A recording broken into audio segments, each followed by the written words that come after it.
Hello everyone, your friendly neighborhood pastoral associate here, Mike Giannetti. We're in the back of St. Aloysius Catholic Church for an exclusive behind-the-scenes tour of some of the St. Al's crevices that most people have never seen before. So welcome to Adventures with Mike and Brian. You know me. We'll swing around over here. Brian, say hello to people. Hello. Brian Bryant, Director of Music and Liturgy at St. Aloysius and the Grand Master of the organ. So we're going to go, we're going to check out the organ, the choir loft, some other places that people maybe have never seen before at St. Al's. So Brian, take us up to the choir loft. So come on, follow me up these OSHA-approved stairs. Of course. That's why we hide them behind a locked door. There's some really fancy handrails for you as we go up through this way. Yeah. Structurally supported. Structurally supported. I think is the government term. Yeah. So here we are. You know, so Brian, there's a lot of people that sing in the choir, but most people do not. So this is, for a lot of people, their first time up here. Show us around a little bit. Yeah, so we got just some space to stand about. So most of the choir will sit over here. Here's the beast herself. There's the organ, which we will spend some time with today. And our choir members will sit over here. We have a small little music library back here, just for organ music. Yep, see it on the shelves there. A couple fans, right? We're not using those. It's snowing today, by the way. It is, and it's still incredibly hot up here. So, yeah, they're there for a reason. So what do we have? What are you sitting on here? So these are risers for our choir members to stand. When we perform, we always stand. And as you can see, we have a fantastic view. I was going to say, I'm going to swing around here so that people can get a view here. I'm going to stand more to the center. So we're up here in the choir loft looking down on the rest of church. Quite the bird's eye view here. We're going to zoom in on the mural here a little bit. Yeah, it is quite the view up here. Now, while we can't see everybody's faces perfectly, we get a perfect view of the entire church from back here. Yeah. The ceiling and all. I would think this would be a very different Mass experience from up here. I mean, a lot of these stained glass windows, people probably don't ever get the chance to see. I'm trying to think. There's one. Looks like the Holy Family on the road to Egypt, probably there. Yeah, and one of the special things about our church here is the choir loft, coincidentally, maybe not, is at the right hand of King David, of course. Okay, so right here, it looks like we've got King David, and there's a harp there. Of course, King David famous for writing the Psalms. Just above that is a crown. That looks like probably what would you say, Brian?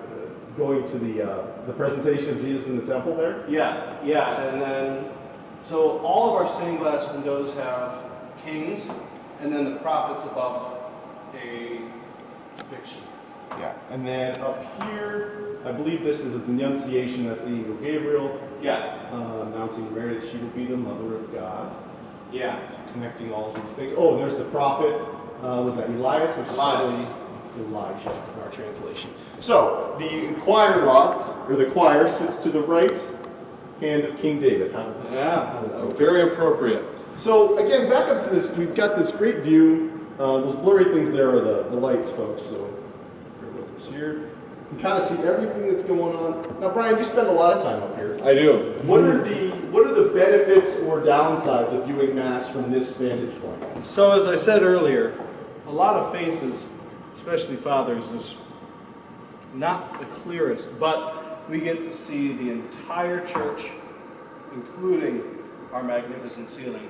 All the stained glass windows, everything from behind the organ console. It's quite the experience indeed. Now, any downside? Just tough to see everybody's faces, and it's tough to hear all your wonderful voices. See, there you go. And I want to show you how hard it is for you guys to see. So I'm going to jump up here real quick on the organ. So if you're ever thinking like, man, Brian came late in on that part, it's like, yeah, because this is what he's looking at. He's got nothing. You can see the top of the crucifix. If you kind of go up, you gotta like raise up sit like totally straight, you can kind of see the altar there. So again, he's basically looking through a peephole at the mass going on now. Yeah, thankfully the people who installed the organ were smart enough to include a glass music stand. Right, that helps a lot. When your music's not there, you can see a lot better. Yeah. All right, I'm going to slide off of here real quick, and then get to the I guess the 100,000-pound animal in the room, which is our glorious organ. Get to the meat and potatoes, so. And just I know just a little bit of commentary on the organ. This wonderful piece is very much the legacy of Father Leland, who was here in the 90s. I believe the organ was installed in 1998. And again, very much the legacy piece of Father Leland. It's so ironic. So many of our priests recently have a legacy. I mean, Father Leland in the organ, Father Ed, social justice. He was known for his homilies and setting up the parish structure as far as the parish staff. Father Tom, or Father Mark, the narthex, the restoration of the mural, also a time of great healing. And of course, we all know that Father Tom's legacy will be the coronavirus. Yeah, we'll Right. see how that turns out. Yeah. Hopefully, be good. All right, so let's swing on over here. And for those of you who maybe do not know, Brian has kind of a dual career. Of course, he's our organist and wonderful music director, but he's also a pilot. And so I often joke that this is his liturgical cockpit up here. Yeah, because again, absolutely. look at all these keys and buttons and knobs, plus he's going to be playing with his feet. So, Brian, show us what we're looking at here a little bit. Yeah, okay, so let me turn it on. And this is a two-manual organ, which means it has one keyboard, tube keyboard, and of course our foot pedals. And all of these are stops. The organ is essentially a glorified accordion. It's got a whole bunch of instruments, and inside this beast are a whole bunch of squeeze boxes that push the air through the pipes that you see above us. Yeah, you know, just in talking to you, I've really learned that the organ is not a single instrument like that. It No. really is almost a whole symphony of instruments in and of itself. Yeah, it mimics other instruments, and in our pipes there are four types of pipes. We have the principals, which are these organ sounds. We have trumpets. Oh yeah, very distinctive. Very loud too, so they're not often heard. We have strings, Oh wow. and of course, a flute. That's impressive. So one of the key parts of playing the organ is not just a glorified button pusher, but also an arranger. You have to organize your instruments in a special manner so that the quality of sounds come out in specific ways. So if I wanted a nice soft piece, I'd put strings, flutes, and Yeah. but if I Basically wanted a a- nice booming piece, I'd put on all of my trumpets and such, and Here we go. very loud and very grand. So Again, I think, at least growing up, like, you know, sometimes grandma has an organ in her living room or whatever. That is not what we're dealing with. yeah, this is an impressive piece of musical technology here. What was your reaction when you saw the organ for the first time? The first time I said, wow, it's French. Right. because Most- look at these most stops, organs, people. All the yeah. stops are written in French. Probably can't really see that. I'm going to zoom in. Like, there you go. Yeah. Entrée, bass de chorale. Yeah, most organs are German, but this instrument is French, and it is very interesting. All the mechanics are the same, but some of the stops, like our flute, would have a specific color. And when I say color, it has a different feel to it. Like a timbre. Yes, yep, exactly. And that's generated based on what type of pipe it's being played through. Because I'll show you when we go inside. Spoiler. Dang, you gave it away. Yeah, I Brian. know. the different types of pipes that are also in there that make these sounds. Well, and that makes sense too, because I believe that this was a Canadian produced organ, so it makes sense why it'd be French. Yep. Is that what it says on Canadian that? French. Yes, from Canada. 1998 was its install date. Very cool. Now, the whole phrase, I mean, it's used every day in so many different contexts, of pull out all the stops. Does that come from organ, actually? It does, and these are all stops. Many organs don't have these classic stops, as you can see when I'm making an instrument sound. So if I wanted the flute to sound, I pull it out.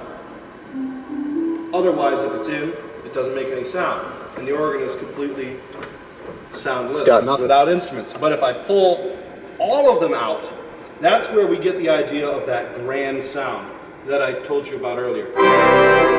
Literally pull out all the stops, yeah. The idea of pulling out all the stops is every single instrument on the organ is engaged. Wow. And that makes an incredibly loud sound. Which we may get to at some point. Perhaps. So, Brian, do you have any music here just handy that we could see you play just a little bit? I want to show people particularly you playing with your feet. Yeah. Impressive. So a big part of the organ is playing with the feet, and as well as the registration up here. The Holy, Holy, Holy that we're into, the Storrington Mass, we can go ahead and play. So these are settings. So I can set these little buttons here with numbers on them. Let me zoom in there real quick. These buttons are with numbers. Yeah, these are settings.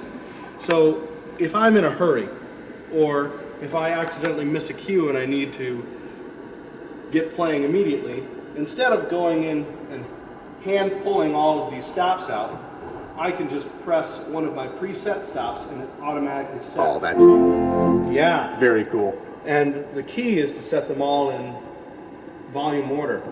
So. Oh, wow. So, the Holy, Holy, Holy. I mean, it really is more like driving an instrument It is, than yeah. playing an instrument. Yes, it is. It's both. Yeah.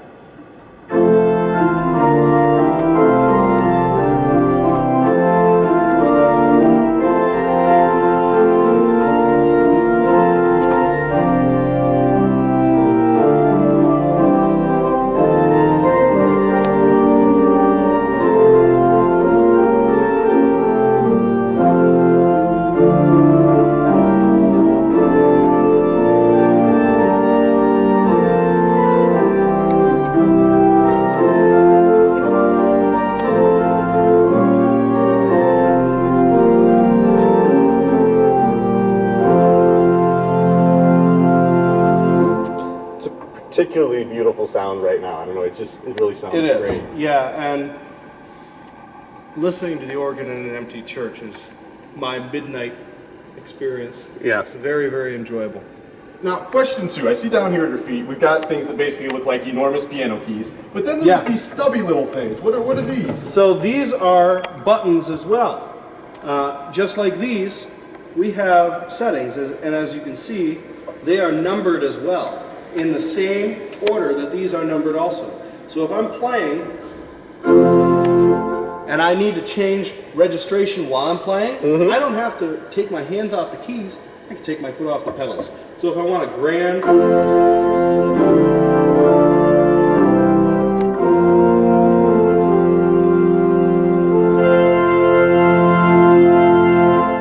so that's, this is just ruining everything. Now I know how people are able to do this. yeah, So and are those are they basically the equivalents of the buttons that are on here on the keyboard? yeah, so they're a the lot same of these, thing. as you can see, 1, 2, 3, 4, 5, 6, 7, 8. Okay. This button allows me to go up just one registration at a time, as you can see.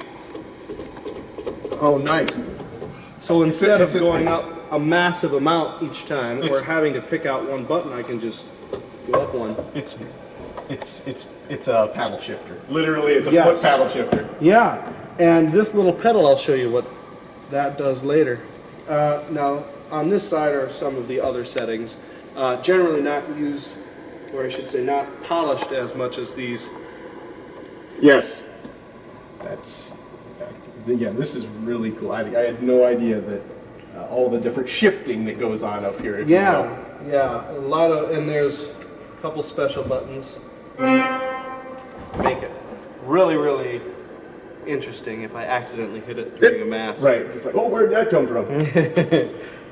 So, you mentioned inside the organ. So, give us a little sneak preview of certainly where nobody's gone before. Absolutely.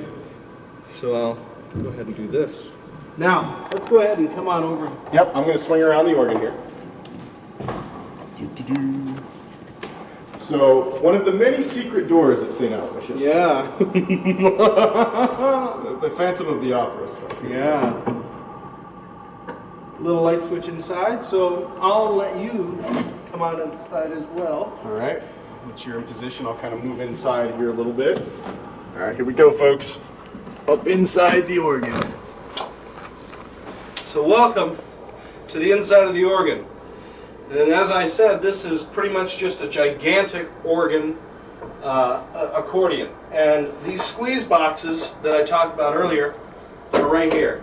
This is this whole thing here, Brian, is a squeeze box. Both yes, sides. this entire thing, and these wooden shapes that fly all over the place. These are the pipes that send the air through the other pipe. It sends the air to each pipe.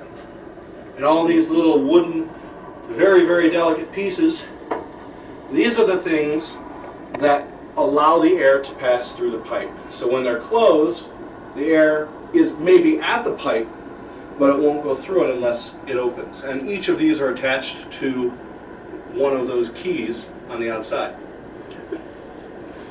So it's these little wooden pieces that are basically pushed and pulled rather than like strings that are struck in a piano, for example. Yeah, believe it or not, the organ is not just electronic. That organ out there specifically is completely manual. So every time I push a key down, I am physically pushing these by other mechanisms to open and close. And if you ever get to play the organ, in an instrument like this, the more registration there is, somewhat the tougher it is to play, because when you add more of these, even though they're small, if you add a whole bunch of them together, their weight adds up, and you can feel that they get heavier. So you really do have to have strong fingers. Yes, absolutely. So just to give folks an idea, there's all these little wooden pieces here, and then this whole wall is full of them as well. Yeah. I mean, there's a lot of these different. What are these pieces called? These little, almost looks like the size of wooden chopsticks. Yeah, these are just actions. The entire piece is an action, and every time you press a key, it allows the action to do its job. Yeah, this is just wild. Yeah, and they're weighted closed always. So as I said, the air might get to the pipe, but it will never play through unless the action is lifted. It's not it's not actively running through the pipe. Mm-hmm. Now I've heard a rumor that this is really just the first step inside the organ. Yeah. So this is all the mechanism down here, but I don't see any pipes. Do you? I mean, there's pipes on the outside. I expected to see pipes here. Yeah. Well, guess what? If you turn behind you, there is a ladder that takes you to another part of the organ. There's the ladder. Yeah. I think we're going to do some trap door action here. I see a little. You see that little bit of light up there, folks? We're going to be going up there. Yeah, and we're going to go ahead and open that. All right, so I'm going to go down and out, and you're going to open that up. Yes. And then the ladder, and this thing is very, very tiny. Very, very tight. All right. Trap door is open. Yep. All right, Brian, there he goes. I'm going to be right behind him.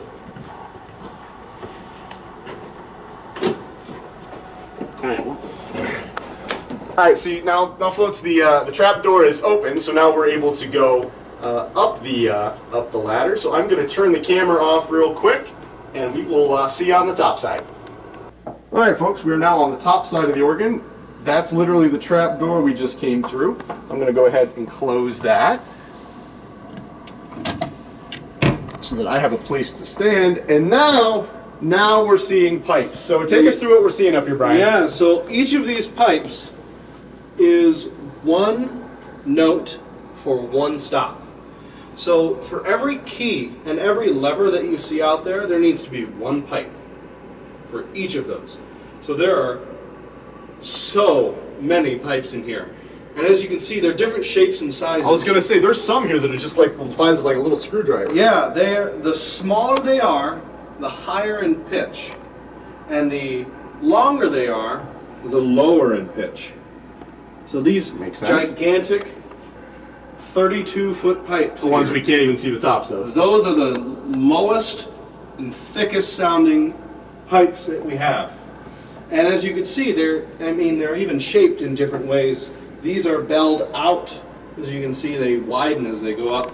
And these small ones, they have caps and they decrease. And these, they're capped, so they don't even have an opening besides the little hole that the air would go out. And each of these different types of pipes, those are the different instruments, the four of them, the principals, the strings, the flutes, and the brain fart. Trumpet. Principal, and the trumpet. The Thank trumpet. you. Yeah, so these are the trumpets, these wide bells. Almost Yeah. looks like a trumpet. It does, hole. yeah. And capped or strings.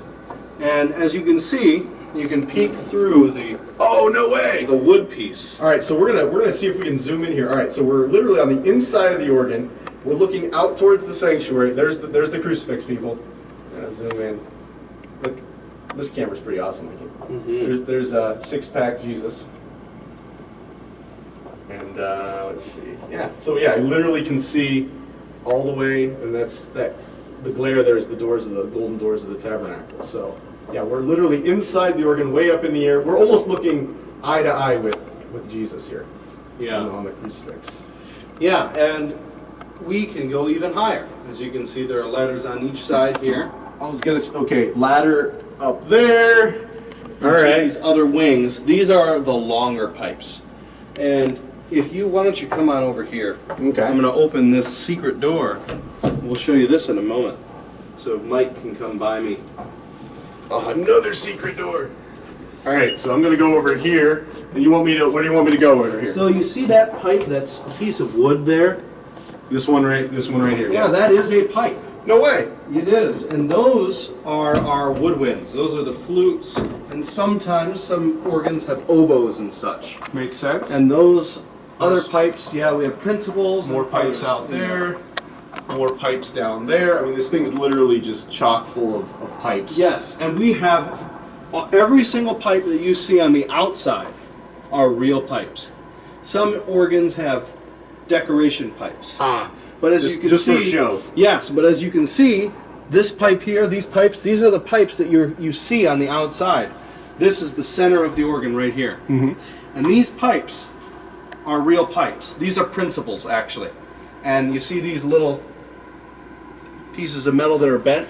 That allows you to tune the pipe. So if it goes out of tune, you can open or close it in a specific way. Oh wow. Make it shorter or longer in fine adjustments that make. Yeah, that seems incredibly complicated. You open up that hole too much, even by accident, and you Yeah. messed up everything. Yeah, which is why we're being extremely careful. Yes. Now, this door here.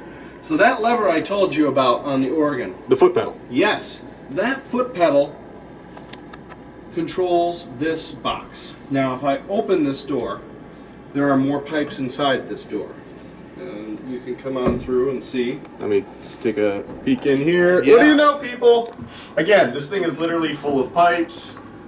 There's one's going sideways there. This whole side is also full of pipes. But again, this is a different part of the organ here. Yeah, so so as you saw, though there were two rows of keyboards. Yes. The first keyboard is all right here and on the outside here. That top keyboard is in this box, and this is called a swell box. And How on the swell. inside, yes, indeed. So if you come in here, we have these little doors, and the foot pedal controls this door. Now this is a manual organ, Right.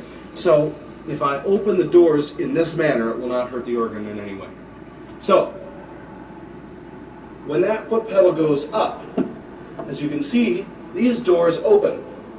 Here, I'm going to go over here and stand. So see how this was closed before. Now we literally can see the pipes on this. Yeah. Go ahead and do that again, Brian, so people see the action here. So the pedal controls these doors. That pedal controls the opening and closing of these doors. Yes, now, Got it. the reason we have this is physics, little physics lesson. If you put air through a fixed pipe, you will get a pitch. Now, if we wanted to control the volume, you can't simply lower the amount of air going into. Because that's not going to affect volume, that's going to affect pitch. In fact, it changes the note. It changes the pitch. So as a result, the only way we can change dynamic level or change the volume settings is by putting a selection of pipes in a gigantic box. And then when we want it to get soft, we close the doors. We literally close the door. Yeah. It's like going into your room and closing the door. Exactly. The TV outside. Now the notes will remain the same, Right. but they'll just be a little bit more muffled. And they do a very good job. This organ is a gorgeous Swell Box. A swell box, right? It's Swell. I mean, it's Swell so Box. big, literally, Brian can literally climb inside the swell box. And now these seats, these platforms are for the tuner to go in and adjust the instrument. Makes sense. I mean, yeah, tune you each pipe. literally have to be able to climb up inside this and access everything. Yes. Yep. And it is a very complex, very intense. Takes a long time to tune the entire instrument. I was going to say, now when they tune something like this, and I know it was done maybe 2-3 years ago, I believe there's a whole crew that comes. Like, you just don't have one person. Generally, right? generally, what you can either have multiple people tune the instrument at once. So generally, that's not what we do. We usually have one person come in, and we don't tune the whole instrument. We only tune what needs to be tuned. Right. So generally, the flutes and strings, the woodwinds and such, they get tuned more often, just because that instrument is more likely to be out of tune than a trumpet or a pipe, especially the bigger ones. Yeah. Well, I mean, that's just. I mean, it's a mass thing. I mean, there's just Yeah, less. I mean, less if to you go look, the hole on this is small, and any small adjustment will cause that to Change. become widely out of tune, versus any of these gigantic pipes. These gigantic pipes, and if you come over here, all it takes is just a small, there's a very small tuner just like that, but a small adjustment on that won't change the pitch drastically like it would a smaller pipe. Okay. That makes a lot of sense. So let me ask you: any chance I could be inside of this while you're playing? Perhaps. I'll just have to be playing very, very quietly. Yeah, you'll have to keep the Swell Box doors closed. Yeah. So I can open this. We can slide through again. Yep, and we're literally going to be inside the organ, people, when Brian is driving or playing the organ. So this is Piloting. piloting the organ. I like that. I like it. We'll give him a chance to climb back down the trap door. Yeah. There again. There it is. An interesting fact about that trap door, too, is that the Swell Box has to be closed in order to come up that door. Otherwise, these fins on the door will be open and will prevent the door from opening. So it's important that that is closed. So I'll go ahead and... All right, you ready up there, Mike? Hey, I was born ready. Let's do this.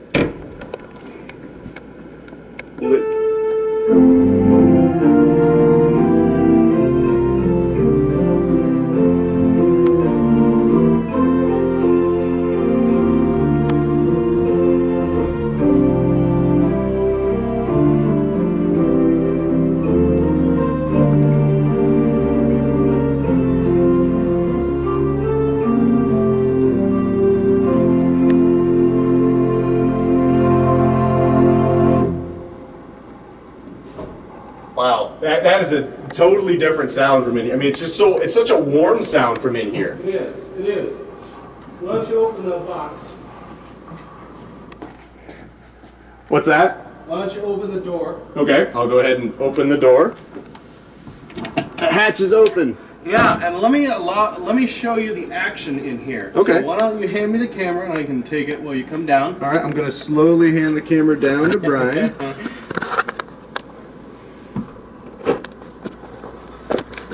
I can climb down.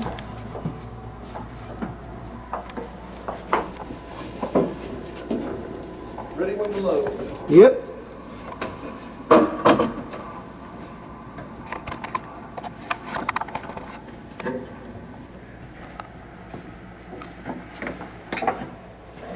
Alright, and down. It's like climbing down a fire escape.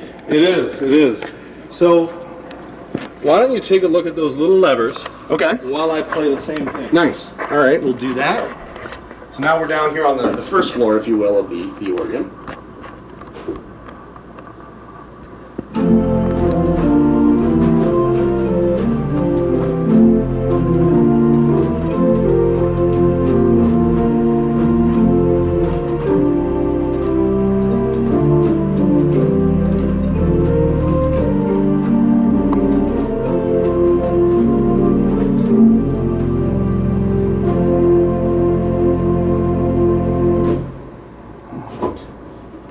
That's just super impressive. I mean, there's so much going on with this instrument. And it is an incredibly complex instrument, but one of the most gorgeous.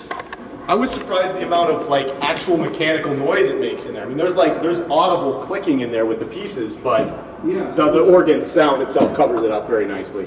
Yes, which is generally about why it's contained in just one big box and locked up behind this door and many of these doors.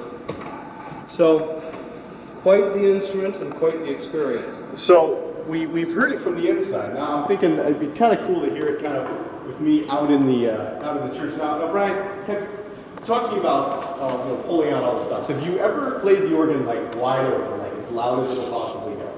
Generally at midnight. Generally at midnight when nobody else is around. No one else, and if anyone's awake, they can definitely hear it.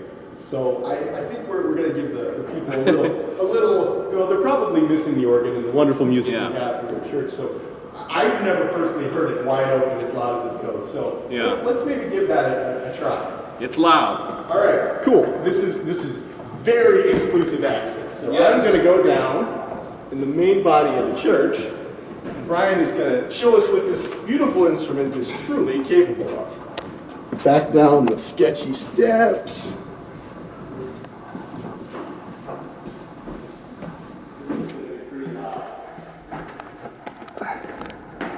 Let's see, all right, back down in the vestibule, back out here in the church.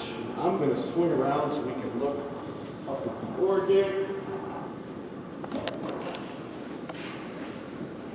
You ready up there, Brian? You betcha. All right, I would say whenever you're ready, you cut it loose.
Wow. That is awesome. Now, what does it feel like playing it like that, Brian? I mean, very, very loud. Thankfully, all the pipes are above me, so it just shoots out over my head. Right. And it is an incredible experience when you play something like that. yeah, I mean, it was cool just being in here, hearing it wide open like that. Yeah, very, very organ music. It's what it was made for. Yeah, no, it's talking, something literally created for this purpose, and then really enabling it to do that. Yeah. All right. Well, while Brian shuts the organ down, I'm gonna swing on over here real quick. I want to show you guys something as well. So, you're in St. Aloysius Catholic Church, and over here, which many people often refer to as the Old Tabernacle area, because you remember the tabernacle is over to the side before we replaced it back in the middle of the church with the renovation. So a lot of people refer to this as the Old Tabernacle area. It's now our shrine to St. Aloysius, our patron saint. Here's our statue of St. Aloysius. You may remember that it used to be in the back of the church, but it makes sense to have our patron in kind of a prominent place. And you'll notice here that there's this votive candle burning. I don't know if you can see the flame or not, but that is lit. And as you may know from the story of St. Aloysius, he was a young man, wanted to join the Jesuit order and died at a young age, about 23 years old, helping victims of a plague that had hit Italy. He was young and healthy and eager to help, and he ended up dying of the plague, helping the victims in the hospitals and trying to help people recover.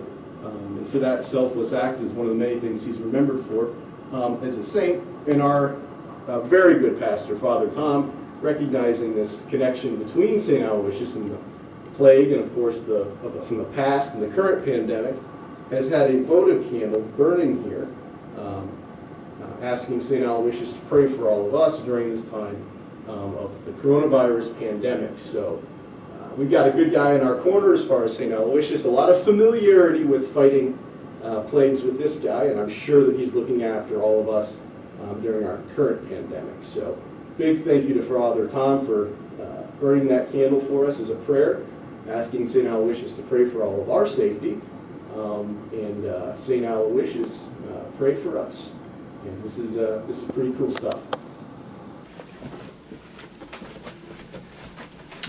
Thank you for joining us today. Yeah, I personally, I learned a lot. I mean, I had no idea about all that stuff that was back up underneath the organ. Yeah, the organ is a gorgeous instrument, and you'll never hear that full setting when people are here. No, you can't.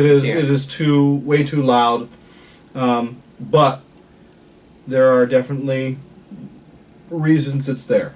Yeah. And it is fantastic. Well, and I think that's the point of all this, right? It's just like we've kind of, unfortunately with the circumstances, have time on our hands, so let's check these things out a little bit. I mean, I've worked here for almost 3 years now. I'd never been, I mean, I had been where you open that door, I'd like peeked my head in, and that was about it. I had no idea that there was a second story or any of those kind of things. A lot of little secrets. And maybe next time we can go discover some other little piece of our church. I was going to say, I hope you enjoyed the video. We had a lot of fun making it. And yeah, leave comments about maybe other stuff you'd like to see on this feature. Hopefully try to do some more episodes of this. So if you have other burning questions or, I don't know. Yeah, anything that you see in the church that you'd like explanation, or there's this little door behind somewhere that you've always wanted to know what's behind there. Let us know, and we'll go on adventures in St. Aloysius Church. Yeah, I like that idea. Give us a chance to kind of poke around. And again, I mean, a lot of places that, I mean, so many people just come to, to the church on the weekend, and they don't get to see all these other things that are behind the scenes. So we're excited to take you on these exclusive little tours and check things out behind the scenes. We're very, very excited. So tune in next week. Yes, for Adventures with Mike. And Brian. See y'all. Bye.